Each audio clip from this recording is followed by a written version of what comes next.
Halo, selamat datang kembali ke kawan semua di konten bicara bagus kali ini. Jadi, Bro Ariman, terima kasih sekali lagi. Seperti biasa, kita harus tetap bersemangat meskipun cuaca di Indonesia lagi tidak baik-baik saja. Dan tentu kita mengucapkan doa yang panjang dan mengirim doa kepada korban gempa bumi di Cianjur nih, Bro.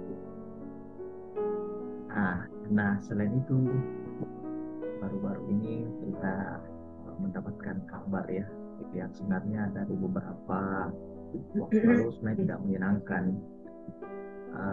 Jadi tren gelombang pemutusan hubungan kerja atau PHK massal di perusahaan startup atau bahkan lebih lagi dengan perusahaan yang lain ini terjadi di akhir November 2022, Bro.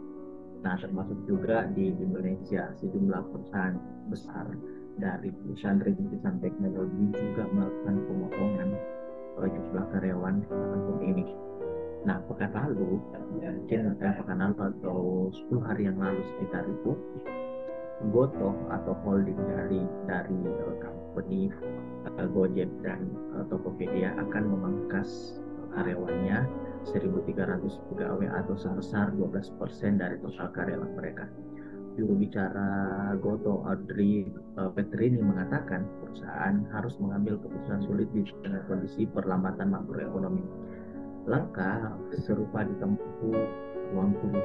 Nah, ruang guru ini kan kita tahu pemilik atau CEO-nya itu dia salah satu staf milenial dari Presiden Jokowi dan Gotoh mengalami perubahan yang signifikan. Kemarin sempat sangat ramai dan begitu juga ruang guru dan startup pendidikan ruang guru yang mengaku terkena dampaknya menurunnya perekonomian global. Nah, terdapat ratusan pegawai ruang guru yang terdampak dari pemutusan hubungan kerja yang kata tim corporate communication ruang guru. Dan kita mencoba bandingkan dari Goto tadi sekitar 12% karena 1.300 pegawai yang diputuskan hubungan kerjanya.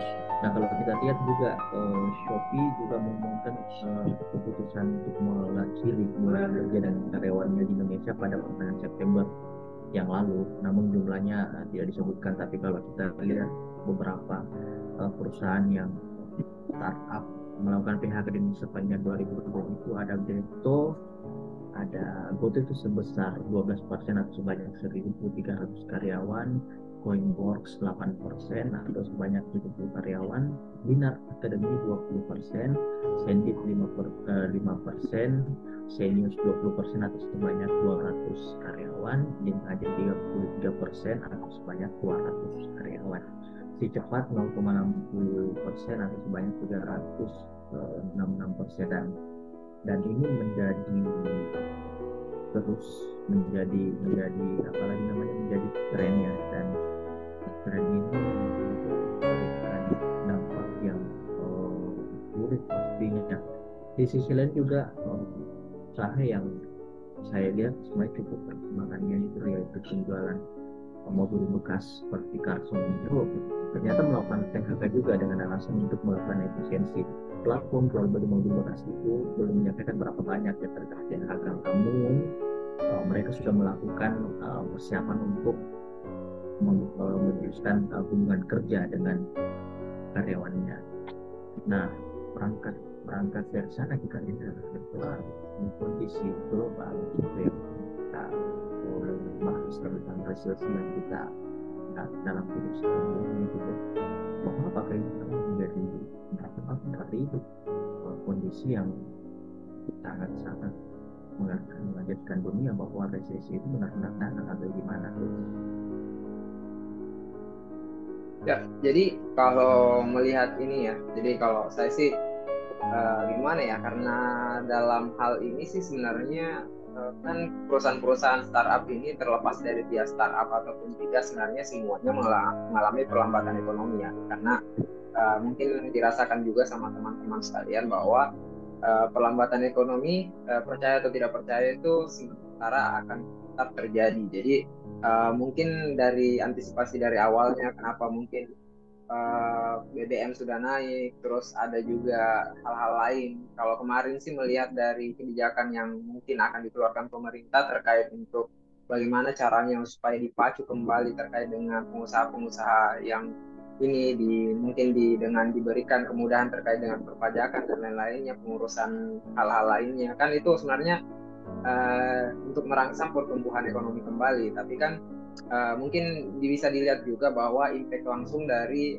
kegiatan-kegiatan ini, karena kalau kita melihat memang kalau kita kembali lagi ke startup ini, startup kan itu saya nggak bisa ini ya, karena saya nggak pernah masuk ke dalam lingkungan startup, saya bukan finance-nya startup, jadi saya nggak tahu secara real startup itu sebenarnya bentukan perputaran uangnya gimana. Tapi kalau melihat dari yang sering kita baca di media, itu kan sebenarnya startup itu murni dari investor ya. Jadi kalau dilihat memang dari investor, memang sekarang investor itu rata-rata agak kesulitan juga untuk memberikan investasi dalam jumlah yang besar. Jadi kalau memang perusahaan tersebut ataupun startup tersebut itu murni dari investor sumber penganggarannya, apalagi perusahaan startup yang masih notabene baru ya, ataupun masih dalam tahapan pengembangan ataupun pengembangan ekosistem, bukan dalam tahapan yang memang sudah perputaran uang untuk mendapatkan revenue, itu pasti sangat kesulitan. Makanya wajar saja bisa bila dilakukan terkait dengan pemutusan kontrak kerja. Nah, pertanyaannya sebenarnya adalah kalau kita melakukan pemutusan kontrak kerja, kira-kira di bagian mana tempat-tempat pos-pos yang mengalami pemutusan kontrak kerja? Karena bisa kita ketahui sendiri bahwa untuk sebuah perusahaan bisa beroperasi, pasti tentu ada lini yang tidak bisa dikurangi. Sama halnya kalau seumpama yang tadi sempat Bapak Bagus sebutkan ya, mungkin yang jual mobil tuh, yang startup yang jual mobil, pasti tidak akan dikurangi jumlah salesnya, karena kalau jumlah salesnya yang dikurangi, dapat keuntungan revenue-nya dari mana? Terlepas dari hal-hal yang lain. Tapi melihat memang walaupun terkait dengan pos-pos tertentu, saya rasa sih teman-teman yang punya punya skill atau kemampuan yang sangat baik dalam hal tertentu yang mungkin masih dibutuhkan dalam perusahaan startup, pasti tidak mengalami kendala terkait dengan pemutusan kontrak kerja tersebut. Ini sama halnya kemarin kan yang kita lihat juga bahwa terjadi pemutusan kontrak kerja yang Elon Musk punya itu, yang di luar negeri, itu sebenarnya indikasinya sebenarnya sama, karena pelambatan ekonomi juga. Cuman kan kelihatannya karena dibeli terus disuruh kerja lebih banyak kan ketimbang dengan yang lainnya. Padahal apabila terjadi pemutusan kerja, walaupun kita kembali lagi ke Indonesia, terjadi pemutusan kerja seumpama di Indonesia, pasti pekerjaan yang dilakukan oleh orang yang diputuskan kerjanya ini pasti akan diakomodir oleh pekerja yang lainnya, mau atau tidak mau ya. Contoh kalau seumpama akuntingnya hilang, dipecat, pasti orang finance-nya yang harus mengakomodir kegiatan akunting. Makanya pada dasarnya sebenarnya terlepas dari tersirat ataupun tidak tersirat, dikatakan pasti pada akhirnya akan membebani pekerja yang baru tadi. Oke, jadi pada dasarnya yang bisa kita simpulkan sebenarnya kenapa sih kita harus mengalami pengurangan karyawan, karena mungkin kebijakan ini bukan hanya salah satu solusi yang bisa kita lakukan sih sebenarnya dalam hal untuk mengatasi terkait dengan pelambatan ekonomi ataupun makroekonomi. Karena pada dasarnya kalau kita melihat juga kemarin ya, pada dasarnya yang waktu sempat COVID kan sebenarnya terjadi juga pelambatan ekonomi, tapi beberapa startup ataupun beberapa perusahaan tertentu pasti memiliki keunggulan tertentu, karena saat ada changing lingkungan pasti ada juga changing kebutuhan, sehingga kalau kebutuhannya berubah, apabila kita capture kebutuhan yang ada, pasti pada dasarnya kita tidak perlu mengurangi karyawan, walaupun mungkin porsi dari kegiatan itu sendiri harus dipindahkan ke pos yang lain. Seperti itu mungkin sih Pak Bagus. Apa ada tambahan lagi?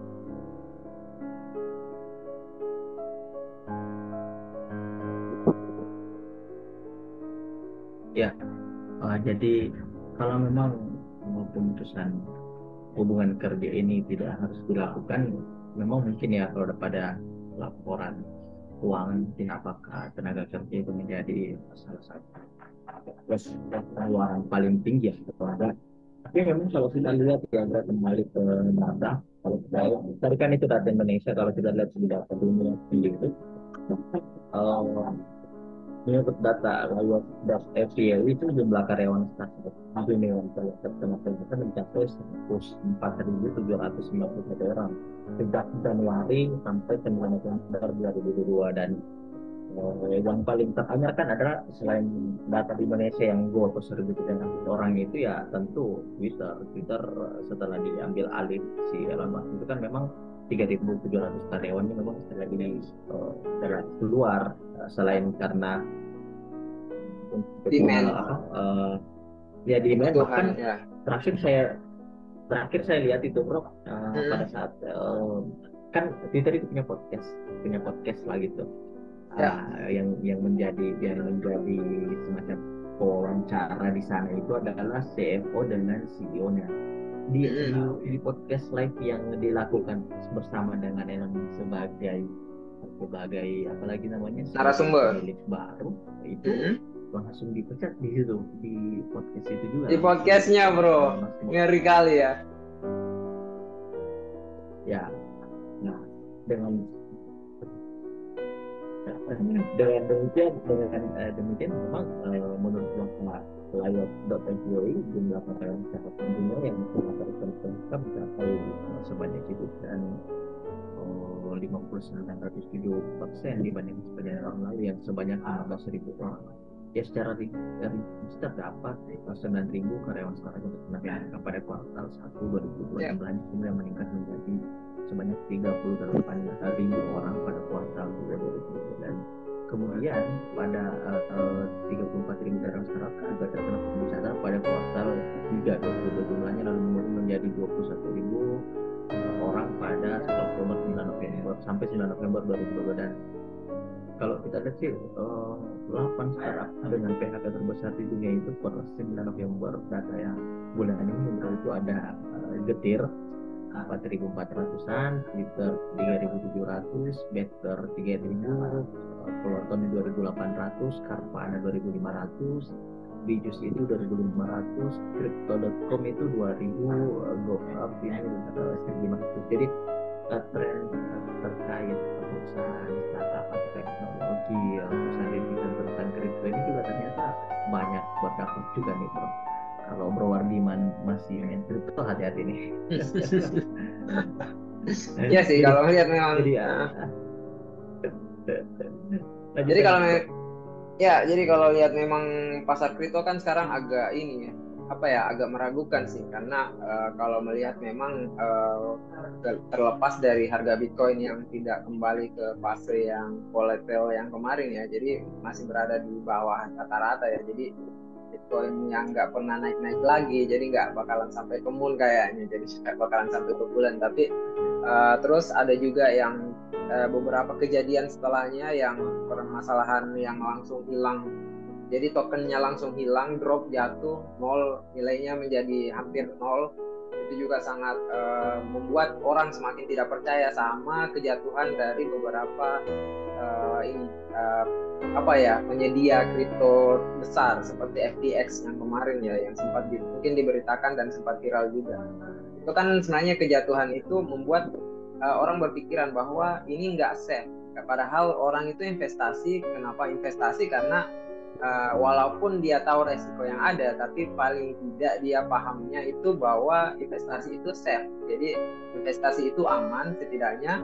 Saat terjadi volatile, artinya terjadi kenaikan kenaikan nilai saham ataupun nilai kriptonya, atau penurunan nilai kriptonya, itu kita tahu kenapa dia turun, karena ada buyers, ada seller. Tapi permasalahannya yang dihadapi sekarang itu di dunia kripto, karena itunya tempatnya. Jadi kayak FTX itu sebenarnya ada juga tokennya, tapi itu tempat changing. Jadi mirip-mirip lah kayak toko kripto ya. Jadi dia sebenarnya tempat untuk transaksi kripto. Kan toko kripto pun ada tokennya ya. Tapi ini kita bahas FTX saja. Jadi FTX ini sama, tapi dia di Amerika Serikat. Jadi di Eropa lah ya. Saya kurang paham dia di Amerika atau di mana. Tapi kalau nggak salah di Amerika. Terus akibat bankruptcy dari perusahaan FTX itu kira-kira ada jutaan dolar dari jumlah token yang tidak ketahui di mana posisinya sekarang. Jadi kayak hilang begitu aja. Terus karena dia sebuah perusahaan, artinya dia bisa mengajukan bankruptcy. Jadi kalau dia mengajukan bankruptcy udah, artinya cuman harta dari perusahaan itu sendiri yang aset-aset perusahaan itu udah dijual untuk dikembalikan mungkin ke nasabah. Tapi permasalahannya kemudian yang terjadi artinya kripto itu nggak safe karena pada akhirnya ada beberapa indikasi bahwa ini akan menjadi kayak penggelapan uang kayak gitu sih. Makanya untuk dunia kripto sekarang itu mungkin agak-agak kurang ini sih, kurang menarik lah ya bagi investor-investor, apalagi kalau yang bangsa retail ya, yang gampang dibodoh-bodohin kan.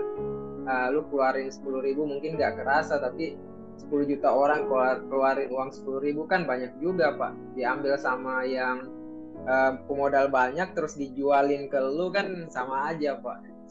Apalagi kalau kita melihat juga. Jadi kita kembali sih sebenarnya. Kan kemarin pas Goto itu melakukan pemutusan kontrak karyawan, sebenarnya sahamnya Goto pun jatuh ya. Jadi saham Goto itu yang awalnya berada di kisaran 200 perak per saham ya, per sahamnya itu sebenarnya turun lagi tuh. Jadi sebenarnya kemarin kan harganya agak tinggi pas awal belinya, karena mungkin inilah ya hype-nya orang beli saham-saham startup kan agak tinggi ya. Terus jatuh turun karena mungkin kemarin yang pas resesi, yang pas kemarin itu yang startup banyak tutup, itu langsung jatuh agak turun di kisaran Rp200. Tapi sekarang setelah ada isu lagi tuh yang terkait dengan pemutusan karyawan, ternyata turun lagi, ada di angka Rp185. Jadi kalau melihat memang penurunannya ini, kalau kelihatan sih Rp200 sama Rp185 per saham kan nggak signifikan ya, tapi kalau di persentase sebenarnya agak besar ya. Jadi dia kisaran 5% lewat turunnya. Karena kalau kisaran 5%, bayangin kalau lu investasi di situ sekitar 200 juta, 5% hilang, berarti ya gitulah ya kisarannya. Jadi kayak 500 juta hilang, kayak gitu, 50 juta hilang lah, 5 juta hilang lah, kayak gitu. Jadi di sini kembali lagi, jadi kalau melihat memang perlambatan ekonomi ini mempengaruhi banyak faktor sektor ya. Karena pemutusan karyawan itu sendiri bukan hanya terjadi di startup, tapi banyak juga yang terjadi di pangsa pasar lainnya, kayak pangsa pasar retail yang kemarin sempat mungkin menjadi perhatian juga bagi pemerintah, karena melihat pangsa retail itu kan jualan baju ya. Jadi jualan baju dan lain-lain yang mungkin dipakai sehari-hari. Apabila kebutuhan sehari-hari saja sudah slow down, ataupun untuk terkait dengan kebutuhan sehari-hari saja sudah slow, kita bisa menyimpulkan bahwa memang pelambatan itu tidak bisa dipungkiri lagi, dan itu mungkin yang menyebabkan kalau kita melihat memang seluruh startup yang ada mengantisipasi ini dengan pengurangan karyawan. Tapi sebenarnya di lain sisi, kalau kita melihat dari pengurangan karyawan ini bisa ada dua judgement sih. Apabila memang pertama modalnya nggak kuat, jadi harus ngurangin karyawan untuk mencukupi berapa yang dibayar ke karyawannya, atau memang karyawannya yang kalau di perusahaan itu biasa dengar ini kan, yang apa ya, yang terlalu gemuk ya. Jadi jangan sampai memang ini hanya momentum untuk mengurangi jumlah karyawan karena memang perusahaannya gemuk.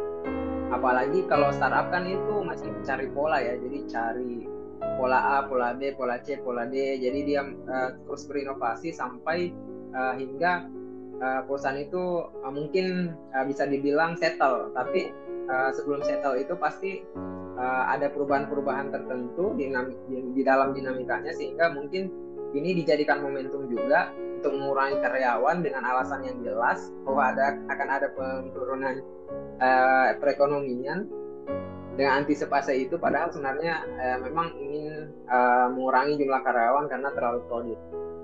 Karena pada akhirnya sebuah fungsi pasti harus dilihat juga, karena mungkin kita nggak bakalan tahu karyawan ini sanggup kerja seberapa banyak apabila kita tidak ada tolak ukurnya di dalam perusahaan itu sendiri. Jadi mungkin kelihatan bahwa kalau 5 orang yang kerja selesai juga, terus kalau kita kurangi 4 ternyata selesai juga.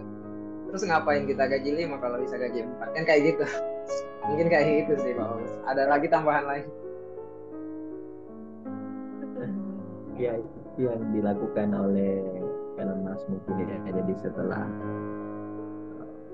hanya Twitter itu dijalankan hanya 50 orang setelah bersih-bersih dari Elon Musk. Tapi kalau masalah Elon Musk sebenarnya saya ini bahkan, sih. Kalau masalah Elon Musk saya sebenarnya ini sih, karena apa ya, di Twitter itu apa ya, jadi bisa nggak ini, maksudnya kan kalau yang apalagi kalau melihat yang tadi ya top up management gitu, kan ceritanya Twitter ini kerugiannya per bulan itu hingga berapa gitu, terus kenapa rugi terus gitu, kan pasti ada permasalahan ya. Jadi kalau seumpama memang permasalahannya tidak bisa dihadapi sama top manajemen, ngapain saya bayar top manajemen mahal-mahal kan kalau seumpama hal semacam ini bisa dibiarkan, kan kayak gitu ya. Enggak. Kan kisaran bayar top manajemen apalagi di luar negeri startup kan pasti agak tinggi sekali kan. Saya yakin isu itu juga menjadi pertimbangan kenapa ini kan. Dan hal itu juga malah memperlihatkan bahwa Twitter memecahkan rekor paling banyak di dunia pada saat setelah kejadian itu. Jadi dengan dijalankan dengan sedikit orang ya, bahasanya seperti sih kemarin dilansir. Dan kembali ke Goto bro, jadi kebijakan Goto mengurangi dan terungkap di tanggal 18 November 2022. Goto menyatakan jumlah karyawan yang di PHK sebanyak 12% dari total itu, dan untuk lebih jauh bernavigasi di tengah kondisi ekonomi global yang semakin penuh tantangan. Jadi alasannya sih waktu konferensi pers itu memang menyatakan bahwa di tengah kondisi global yang tidak pasti ini dengan penuh tantangan, Goto harus fokus pada hal-hal yang berada dalam kendali perusahaan. Hal ini termasuk mengambil keputusan sulit untuk melakukan perampingan karyawan sebanyak 1.300 orang atau sekitar 12% dari total karyawan di Goto. Nah, faktor kedua bahwa mereka memberikan pesangon plus gaji 1 bulan. Goto menyatakan bahwa karyawan yang terdampak dari kebijakan ini akan mendapat paket kompensasi sesuai dengan peraturan perundang-undangan di tiap negara, di mana untuk operasi selain itu Goto juga akan memberikan dukungan finansial berupa tambahan 1 bulan gaji. Karyawan terdampak akan memperoleh paket kompensasi sesuai dengan peraturan yang ada, dan di mana Goto memberikan sejumlah dukungan finansial antara lain penambahan yang tadi 1 bulan gaji, kompensasi pengganti pemberitahuan, dan faktor ketiga bahwa karyawan dapat laptop. Selain kompensasi, Goto juga akan memberikan laptop terhadap karyawan yang di PHK. Goto dan memberikan pencarian kerja serta menyediakan fasilitas konseling karir, keuangan, dan psikologi. Tidak hanya itu, Goto juga memberikan dukungan pencarian kerja serta layanan konseling yang terdampak dan berbagai program pelatihan. Kita dapat bergabung di direktori alumni Goto, di mana perusahaan dapat memberikan rekomendasi kepada berbagai perusahaan dalam jaringan tekanan di Goto. Dan kita sempat jelas bahwa alasan Goto terhadap program itu dalam pernyataan Goto kesempatan pendidikan sebagai melakukan evaluasi beban biaya secara menyeluruh, termasuk penyelesaian terkait kegiatan operasional, integrasi proses kerja, dan melakukan proses ulang berbagai kontrak kerja sama. Pada akhir kuartal 2020, proses melakukan penempatan biaya sebesar 600 miliar dari berbagai aspek penghematan seperti teknologi, pemasaran, dan outsourcing. Begitu yang disampaikan oleh manajemen Goto. Dan nah, kalau kembali melihat bahwa ini adalah dampak dari perlambatan ekonomi yang pernah kita bahas terkait resesi global, apakah ini tanda-tanda awal tentang resesi 2003 atau gimana tuh? Ya, jadi gimana ya? Jadi kalau memang tanda-tanda sih sebenarnya kan sama aja sih kalau melihat kemarin. Kalau gimana ya? Jadi fake it until you make it kan. Jadi kalau semua orang melakukan hal yang sama, umpama orang rata-rata pecat karyawannya, mau tidak mau pasti kita akan mengarah ke sana. Pasti kita akan terarahkan ke satu lokasi. Sama halnya kalau semua orang eh, jadi kita ada satu mobil nih. Jadi tapi itu 50-50 kan. Jadi seumpama ada yang tekan kanan, ada yang tekan kiri. Tapi kalau semua orang kebanyakan tekan kanan, pasti akan belok kanan mobilnya. Kalau kita satu mobil kan. Kalau orang semua tekan kiri, pasti belok kiri. Kalau seumpama ada balancing, artinya ada yang tekan kanan, ada mungkin yang tidak pecat karyawan, terus melakukan inovasi, tetap mencari cara yang lain. Mungkin pada akhirnya kita tidak akan merasakan resesi itu sendiri. Cuman pada akhirnya kalau semua orang berombongan untuk melakukan pengurangan karyawan ataupun dengan strategi-strategi lainnya dalam hal ini untuk mengantisipasi terkait dengan resesi yang akan mungkin terjadi, itu pasti pada akhirnya kita akan datang ke sana. Kan sama halnya bilang, oh saya harus berhemat nih. Saat semua orang berhemat, pasti akan terjadi resesi karena tidak ada yang baik, perusahaan tidak akan mengalami keuntungan, dan kalau tidak ada keuntungan, tidak ada pajak dan lain-lainnya, maka akan terjadi juga siklusnya. Makanya ini kayak siklus roda setan sih sebenarnya. Jadi kita mau saving karena melihat antisipasi resesi yang akan datang, terus perusahaan butuh orang beli supaya dia bisa putar uang, terus pemerintah butuh pajak dari perusahaan, hasil pendapatan dari perusahaan, terus pemerintah baru bisa putar untuk infrastruktur dan lain-lain untuk memacu perekonomian. Jadi pada akhirnya kembali lagi, tapi kalau kita arahnya semua ke arah sana, pasti ya mau tidak mau, karena kebanyakan orang itu saat momentumnya sudah tidak ada, kosong, kita tidak bakalan ini bisa lepas dari kondisi itu sih, Pak Bagus. Kalau melihat memang bakalan ke arah sana sih, kalau melihat dari ininya, kecuali memang kita ada momentum lagi ya, kayak seumpama contoh ada satu momentum yang bikin kita langsung semangat beli apa gitu. Tapi kalau selama momentumnya tidak ada, saya yakin kebanyakan dari kita pasti pengen saving aja dulu. Karena pada akhirnya kita antisipasi 2023 kan, apakah memang terjadi atau tidak. Karena kalau memang terjadi, berarti PHK yang saat ini terjadi mungkin bukan PHK yang pertama. Mungkin akan terjadi PHK-PHK selanjutnya, tapi bila melihat PHK akan terjadi selanjutnya, maka yang bersyukur yang masih kerja, dan mudah-mudahan kita bisa menghadapi itu. Ini memang menjadi lingkaran setan ya, dan dia tidak terlepas di dalamnya, karena perlambatan ekonomi itu semua pihak terlibat.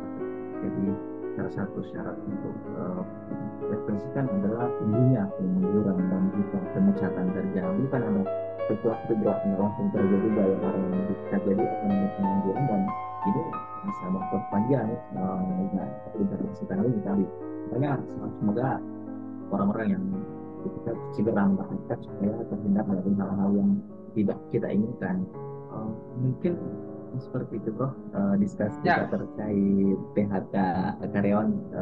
Thank you, dan hal ini menyenangkan ternyata, karena semoga kita bersiap dengan hal yang akan terjadi. Berhemat boleh, tapi tentu belanjalah ke tetangga-tetangga sekitar, toko-toko supaya perekonomian tetap jalan dan kita bisa berkontribusi meskipun sedikit atau kecil. Sampai jumpa, sampai persoalan semua. Terima kasih bahwa dengan tetap sehat, tetap bersemangat. dimanapun berada, dan sampai jumpa di segmen bicara bagus selanjutnya. Bye.